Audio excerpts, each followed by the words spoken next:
প্রিয় বন্ধুরা, আজকে আমাদেরকে ঐক্যবদ্ধ থাকতে হবে।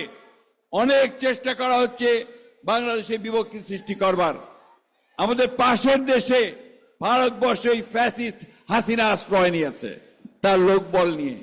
সেখান থেকে সে মাঝে মাঝেই হুমকি দিচ্ছে যে তারা বাংলাদেশে আক্রমণ করবে।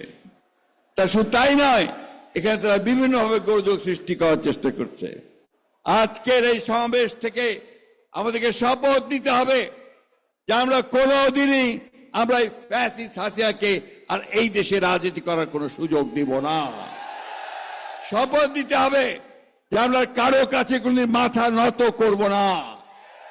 আমরা আমাদের দেশকে আমরা নিজেরাই স্বয়ং সম্পূর্ণ হয়ে গড়ে তুলব। বন্ধুগণ, এটা নেতৃত্ব দিচ্ছেন আমাদের তারেক রহমান সাহেব। সেই পথই তিনি দেখাচ্ছেন, যে জন্য তিনি কি স্লোগান দিয়েছেন, যে সবার আগে কি স্লোগান দিয়েছেন তিনি, সবার আগে বাংলাদেশ, তাই না? অর্থাৎ ওই বাংলাদেশকে সামনে এগিয়ে যেতে হবে। এই দায়িত্বটা কার? এই দায়িত্ব হচ্ছে আপনাদের, এই দায়িত্ব হচ্ছে ছাত্রদের।